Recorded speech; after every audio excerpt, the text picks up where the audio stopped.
It seemed as if the chamber itself breathed, pulsing faintly with every shift of the Velari suns beyond the horizon. It was both beautiful and unnerving, a reminder that humanity had stepped into a world shaped by an alien mind. Ambassador Richard. Halle adjusted the collar of his tailored suit, trying not to fidget. Earth's delegation stood behind him, scientists, aides, translators, and the ever-watchful security officers. Their mission was historic. This was humanity's first official diplomatic session with the Velari, a species whose elegance was matched only by the mystery surrounding them. Halle had spent weeks memorizing customs, gestures, and phrases. He knew the basics. Never bare teeth in greeting, never stand too close, and always keep one's hands visible. He had practiced the bow, careful to strike the balance between humility and strength. He had rehearsed the Velari greeting phrase until it no longer sounded like he was joking, but no one had prepared him for what came next. The Velari delegation entered with silent grace, their tall, willowy frames draped in gowns that shimmered as though woven from liquid light. Each garment appeared alive, shifting hues in response to movement and breath. Their faces were long and serene, their large, reflective eyes giving them an otherworldly poise. The air filled with a faint chime, as though the very crystals of the chamber were singing to announce their arrival. Halle drew a steadying breath. This is it. This is first contact. No mistakes. The first of the Velari women approached him directly. She stood nearly half a head taller than him, her gown cascading like a waterfall of bioluminescent silk. Her gaze locked onto his, unwavering. Neither hostile nor warm, merely expectant, Halle prepared himself. He knew what to do.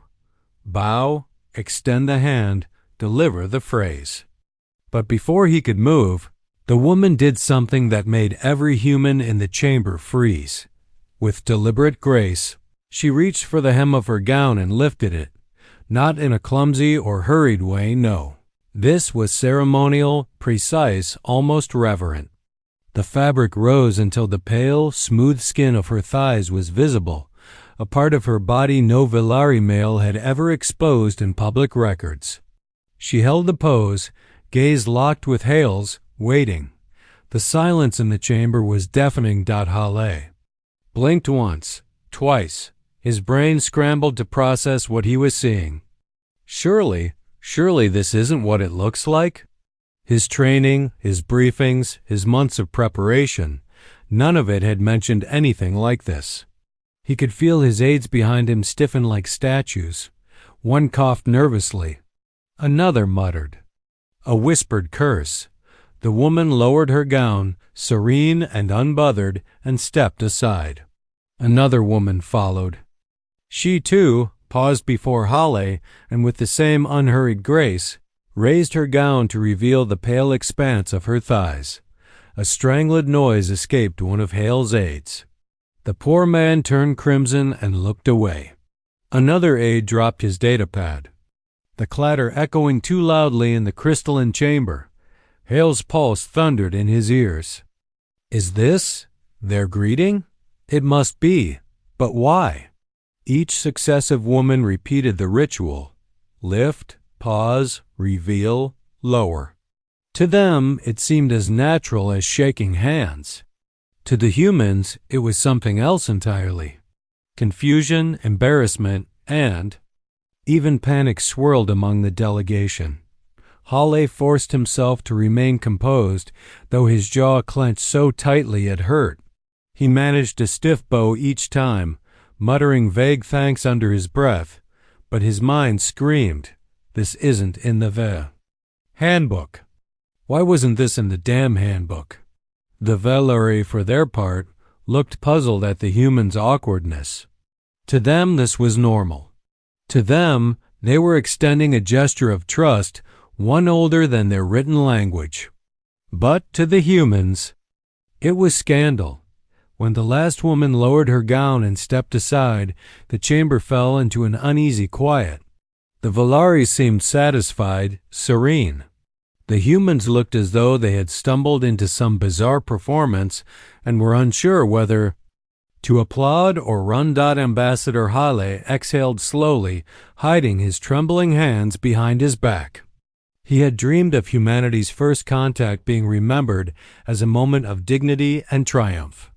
Instead, it had begun with the most bewildering, awkward ritual he had ever witnessed. And so it was written, on the first day of the Human Velari Summit, Earth's delegation learned something that would leave them speechless for days to come, that alien women say hello in ways no human could have predicted.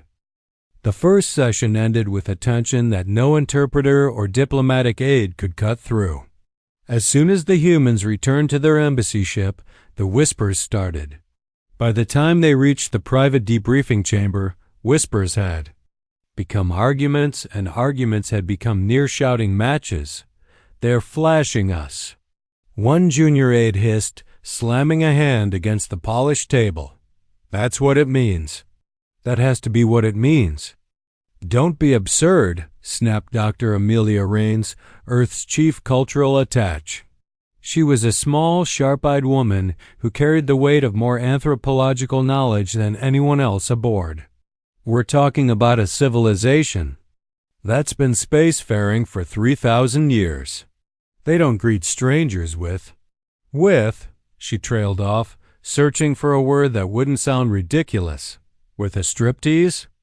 muttered a technician under his breath. The room broke into nervous laughter, though it was brittle and short-lived. Ambassador Hale sat at the head of the table, rubbing his temples. "Enough. We can't assume. That's the first rule of Xenoculture. We observe before we judge. We'll review the footage. Maybe there's a nuance we missed." But the aides weren't convinced.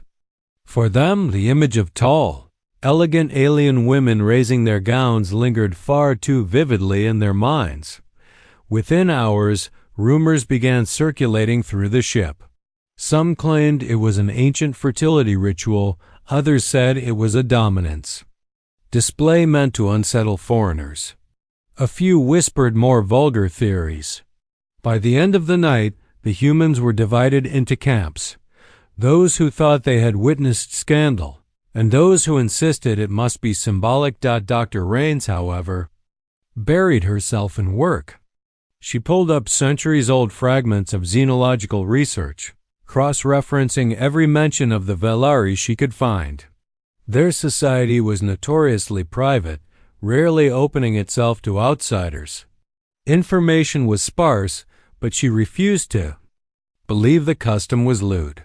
"There's always context," she murmured to herself, scrolling through ancient academic files. "Every action has a cultural root. The question is, what does it mean to them?" Meanwhile, the Velari themselves were equally puzzled. In their own private chambers, female delegates whispered softly, their gowns shimmering in hues of confusion. Why did the humans not respond? One asked, did they not understand the gesture? Another said, voice tinged with disbelief, perhaps they come from a warrior culture, mused a third. Perhaps they see vulnerability as weakness, not strength. To the Velari, the act of lifting one's gown was a sacred greeting. It revealed the region above their knees where, in their species' early evolution, delicate life sacs had once been carried during childhood. Though those sacs no longer functioned in modern anatomy, the memory of vulnerability had passed into tradition. Showing it meant, I stand before you defenseless. I offer you trust, but how could they have known that humans would interpret it as something scandalous? The second day's session made matters worse. The moment the first Velari woman lifted her gown, one of the younger aides, already frazzled from the previous day, let out a strangled yelp and covered his eyes. The sound echoed across the crystalline chamber like a gunshot. Another aide dropped his datapad with a clatter, scrambling to retrieve it while muttering apologies in a voice far too loud. The humans were unraveling in front of their hosts, and the Velari noticed. Ambassador Hale did his best to maintain composure. He bowed each time, stiff and mechanical, muttering a strained "thank you" that made his aides cringe. His mind was racing. If this continues, we're going to become a galactic laughingstock.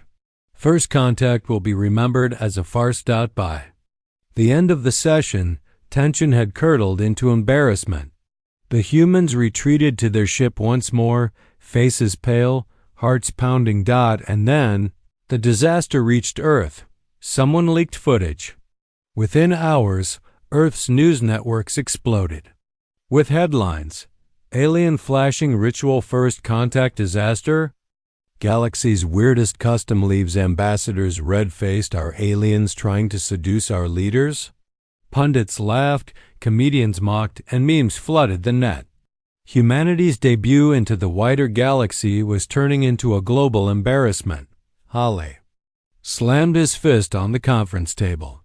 "We cannot let this spiral. We need answers. Now." That was when Dr. Rain spoke up, her eyes tired but sharp. She slid a holopad across the table, displaying her findings. "I think I know what's happening." The room fell silent. She explained what she had discovered. Ancient references to Velari childhood biology, to the life sacs that had once made them vulnerable, and to the ritualized gestures that had evolved from this past. The lifting of the gown was not lewd at all. It was a symbolic display of trust. A gesture that said, "See, I could be harmed, but I stand unafraid before you." The aides stared, mouths slightly open. They weren't seducing us? One finally asked. "No," Rains replied firmly. "They were honoring us." A heavy silence followed as the weight of misunderstanding sank in. Humanity hadn't been mocked or scandalized, they had been trusted. And their awkward, clumsy responses might have been seen as rejection. The embassy ship was quiet the morning of the third session. Normally, before a diplomatic meeting, there was a low buzz of conversation, aides whispering last-minute reminders, security officers checking their gear, technicians adjusting translation devices. But today, silence reigned. Every human aboard knew what was at stake. Ambassador Hale stood before a mirror in his quarters, adjusting the cuffs of his uniform. He looked tired, lines deeper than usual under his eyes, shoulders tight with strain. His reflection stared back at him, as if questioning whether he had the courage to do what was necessary. 2 days of embarrassment, he thought grimly. 2 days of misunderstanding.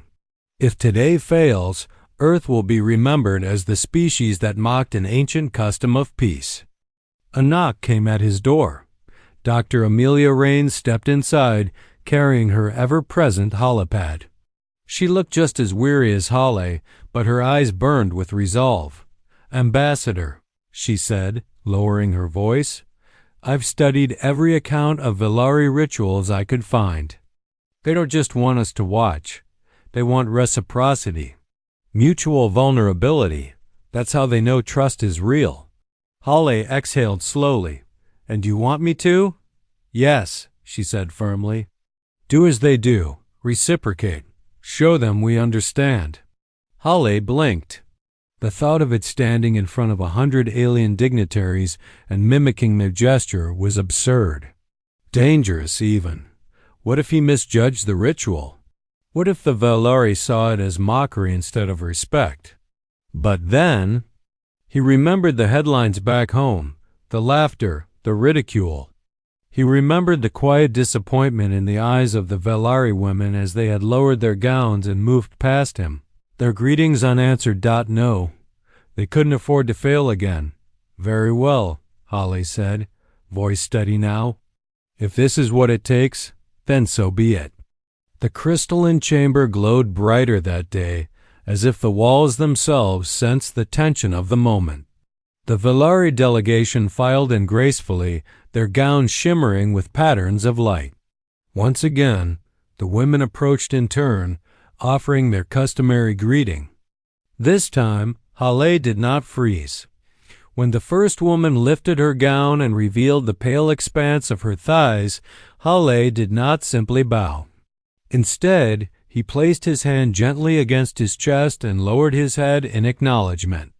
Then, with deliberate care, he reached for the edge of his own uniform trousers and tugged the fabric upward just enough to bare his shin. The chamber went utterly silent. Every Velari eye widened, their gowns flickering in a ripple of astonished light. For a long heartbeat, no one moved. Then, like the breaking of a dam, a wave of chimes filled the hall. The sound was not mechanical, nor orchestrated. It was the Velari themselves, their bodies producing harmonic tones of surprise and approval. To them, the human had done something unimaginable. He had understood. The woman who had greeted Hale lowered her gown slowly, her luminous eyes soft with respect. She inclined her head slightly, but unmistakably.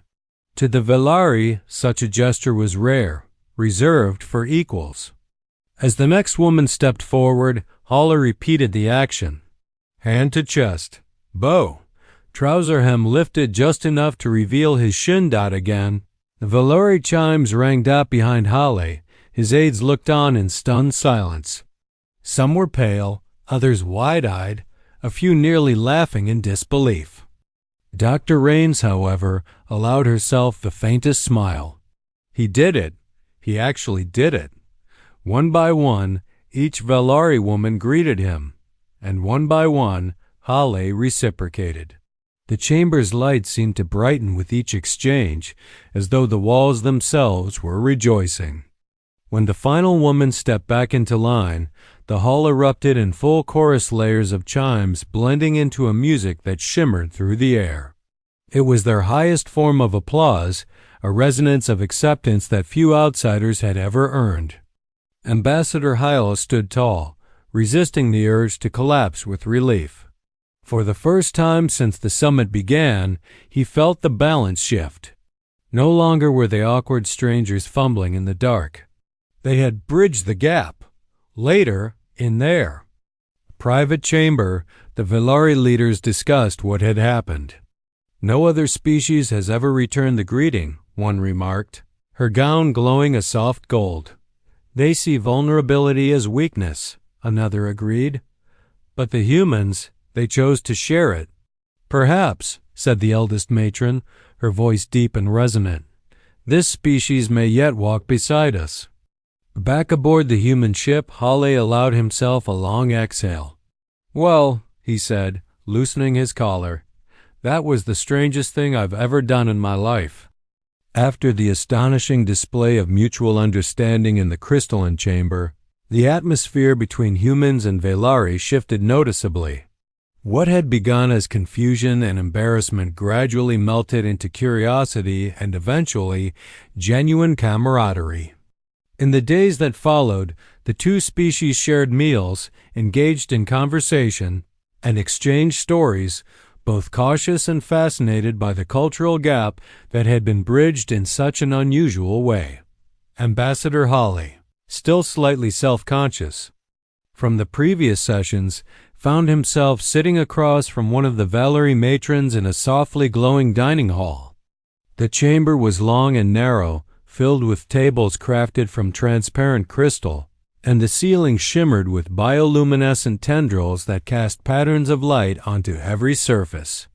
The air was filled with subtle fragrances, something like a cross between blooming orchids and ozone that made humans instinctively more alert. The matron regarded Hale with quiet amusement. Your species is resilient, she said in a voice that resonated almost musically. Few outsiders would have dared what you did. Even fewer would have executed it correctly. Hale, adjusting his uniform nervously, tried to meet her gaze. Without flinching. Resilient, he repeated slowly, letting the words sink in. That's one way to put it. Across the hall, other humans and Velari were engaging in animated discussion. The initial awkwardness of the first sessions had been replaced by laughter, gesturing, and experimentation with subtle mimicry of each other's customs. One junior aide, still a little red-faced from the prior misunderstandings, was watching a Valerie woman demonstrate the precise angle of a bow. Noting the minute differences in wrist tilt and head angle. Dr. Amelia Raines circulated among the tables, recording notes and observing reactions. Her analytical mind recognized what was happening.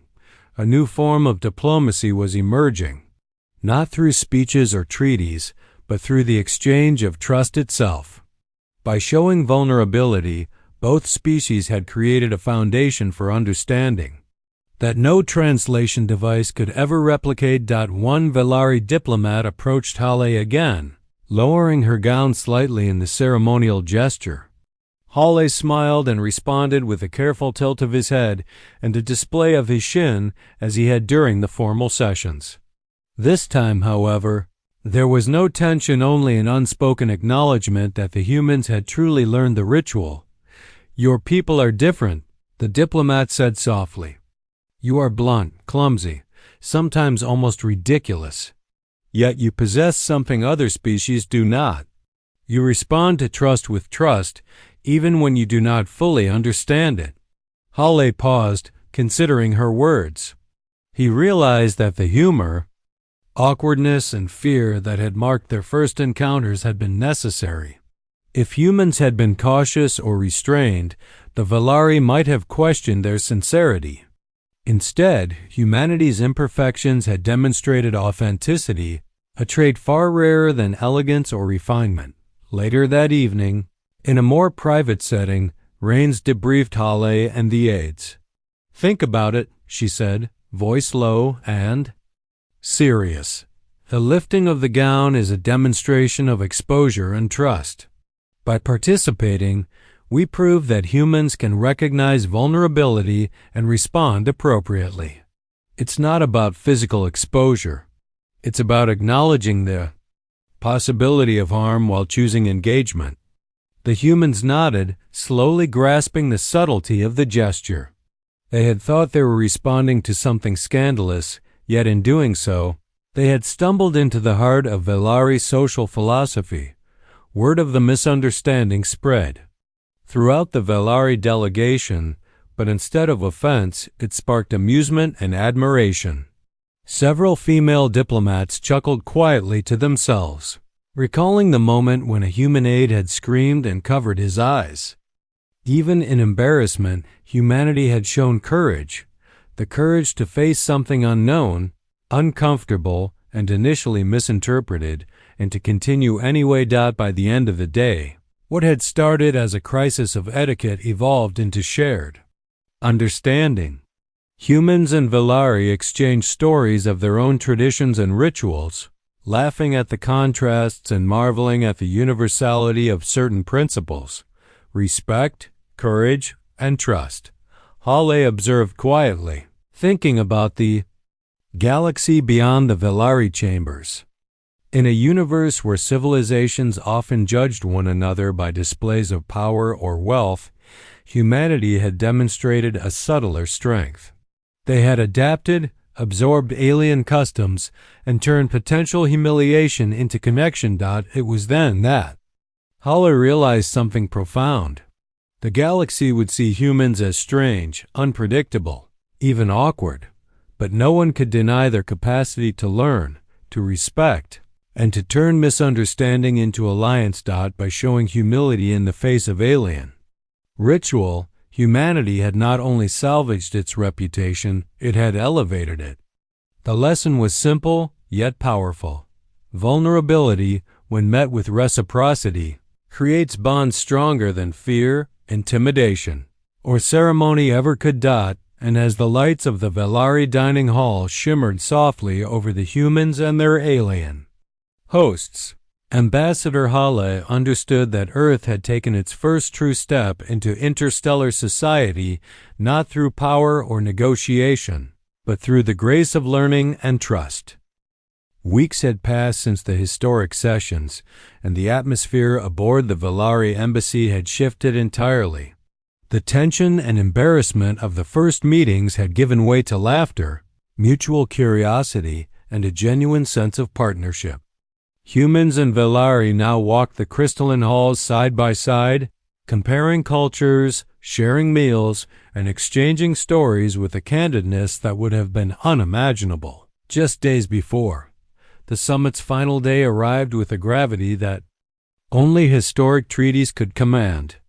Ambassadors, diplomats, and aides gathered in the grand ceremonial chamber, its walls shimmering like liquid starlight.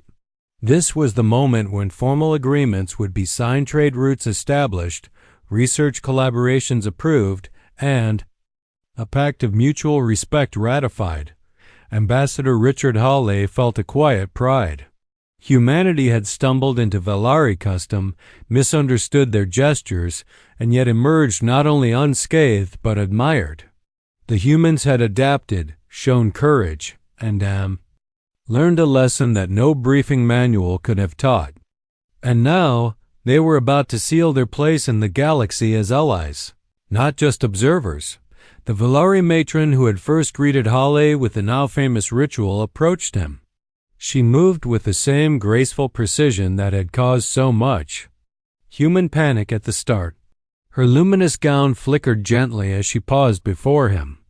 With perfect composure, she lifted the hem to reveal the pale skin of her thighs, a gesture of vulnerability, respect, and trust. Hala smiled, recalling the first awkward day, and responded with practiced grace. He bowed slightly, placed a hand on his chest, and deliberately raised his trouser leg to reveal his shin. The chamber fell silent for a heartbeat. Then the Velari responded with a chorus of harmonic chimes, their equivalent of applause, acknowledging the human's understanding. But Hale, emboldened by the weeks of observation and the lessons learned, decided to add something uniquely human. With a steady hand, he extended his own in the traditional human handshake, a gesture of trust, partnership, and friendship. The matron paused, her reflective eyes studying the extended hand. Then, slowly, she placed her long, delicate fingers in his palm. The chamber seemed to hold its breath. In that single motion, centuries of Velari tradition met the centuries of human custom. Two species had created a bridge, part ritual, part handshake. Entirely new, the hybrid gesture, a combination of Velari vulnerability and human solidarity, would come to be remembered across the galaxy. It was a symbol of what humans did best. They learned, adapted, and improved upon every interaction, even those that began with confusion or embarrassment. Other delegates watched in fascination as the ritual continued, each human taking their turn to replicate the gesture with their Velari counterparts. Laughter, soft chimes, and expressions of admiration filled the chamber. The initial scandal that had shocked Earth and amused the galaxy became a celebrated anecdote of first contact, proof that humanity could turn missteps into diplomacy. After the ceremony, Ambassador Hale and Dr. Amelia Rains met with the Velari leaders in a quieter, more personal chamber. The mood was light, but the weight of accomplishment hung in the air. "You have done something remarkable," said the eldest Velari matron. Her gown glowed with subtle golden hues, an expression of honor. "Your species may be clumsy, sometimes foolish, yet you possess an ability we have never seen before. You embrace trust, even without fully understanding it. That is your gift." Hale allowed himself a small laugh. "I wouldn't call it a gift, exactly. More like survival instinct." Rain smiled, jotting notes. "Perhaps it's both. Humanity thrives where others falter, by observing, learning, and responding, often in ways that surprise even themselves." The treaty was signed. Trade routes opened between human and Velari colonies, cultural exchanges were scheduled, and a pact of scientific cooperation was ratified.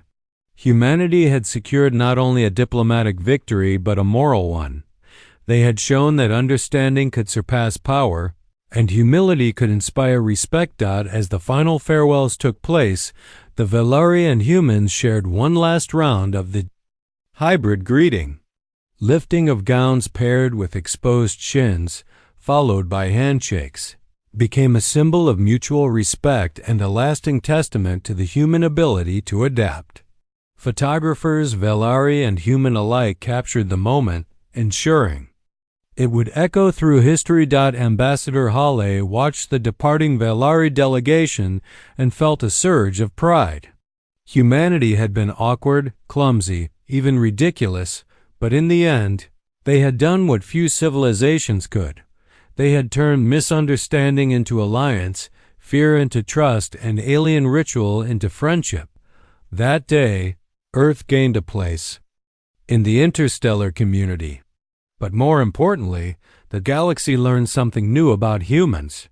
They were unpredictable, resilient, and capable of turning even the most bizarre first contact into a story of respect, unity, and enduring diplomacy.